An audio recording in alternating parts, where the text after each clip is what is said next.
Здравейте от мен, Лора Найденова. Днес е деня, в който ще обикалям из Амалфийското крайбрежие. Това е една сбъдната туристическа мечта. Тръгнах от Соренто, ще посетя Позитано, Амалфи, Равело. По пътя ще спирам и по незнайни селца, защото гледката е ужасно красива. Има птици, има маслинови дръвчета, има лимони, навсякъде лимони. Усещането сякаш си на село, но италианско, амалфийско селце.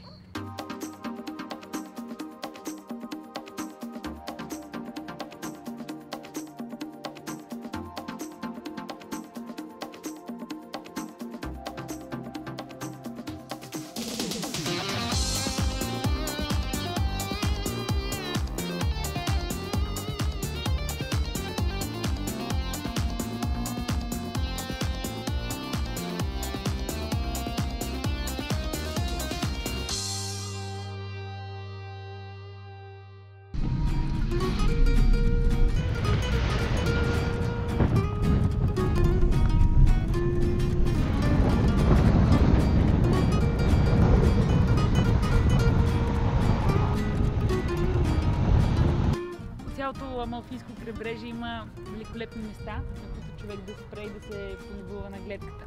Шофирането хем е предизвикателство, хем е и забавно. Скоростта не е висока, поне тази, която аз развивам.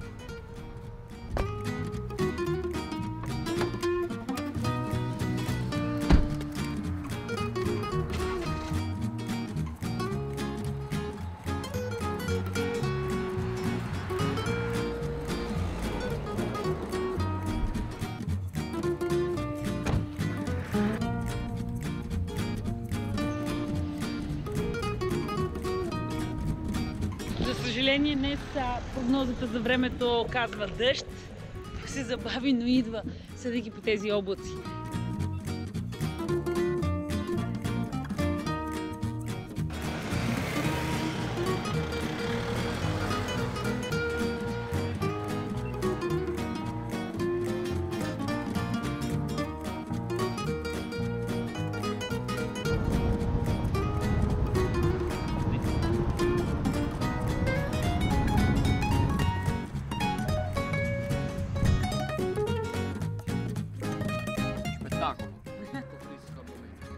Se vuoi anche un po' di frutta, abbiamo banana, fragola, se tu vuoi portare tutti i prodotti bel colore. La mamma che fa il limoncello, vedi? Prodotti della casa artigianale.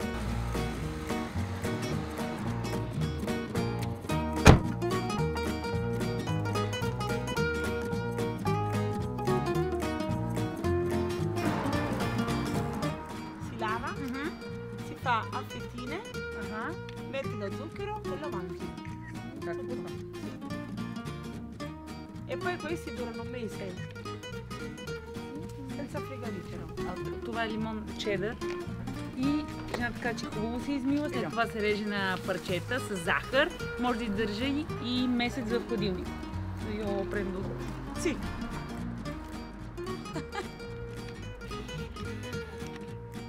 È anche più grande, signora. Oh!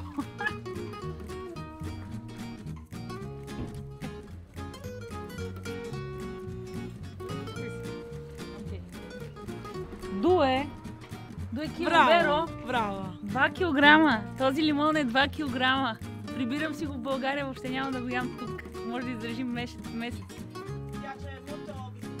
Може да издържи месец в хладилник. Измива се, реже се, много захар към него и се яде. Това е. С кората, всичко.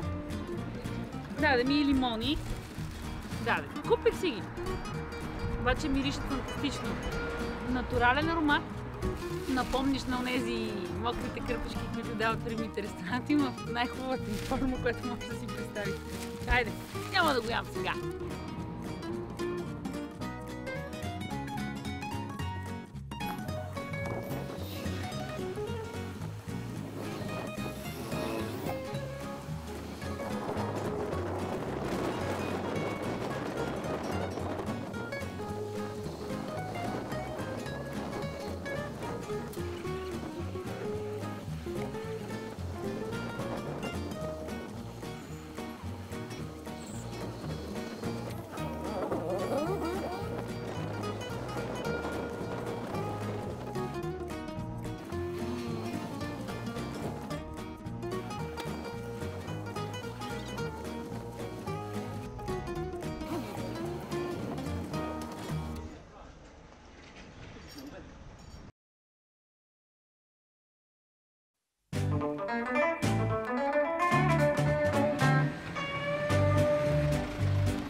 накрая пристигнах в курорта Позитано. Тук най-сложното е паркирането. Тази задача вече е в миналото време да се насладя на прекрасно кафе.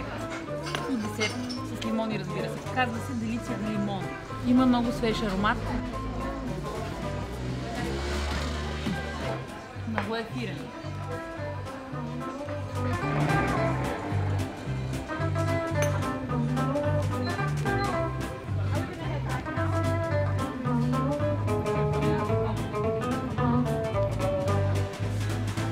Нарича се Рум ал Баба, Баба Рум и представлява сиропирано кекче с сироп, който има доста ром. Тук има и вариант сиропа да е с лимончело, но аз предпочитам класиката. Вижте каква пореста структура има тестото, за да може да поеме повече сироп. Харесва ми, че не е ужасно сладък. Изпечен е съвършенно просто. Другото, което взех е сфолиателе. Неаполитано. Много пластове тесто, между които има мазнина, разточат се по специален начин, за да се получи накрая такава шарка и да е много красиво.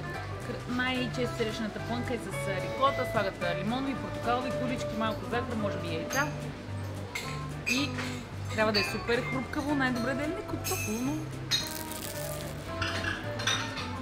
Студен зелен чай, който беше с сорбе от лимони отгоре. Сорбето вече се разтопи, но пак е вкусно.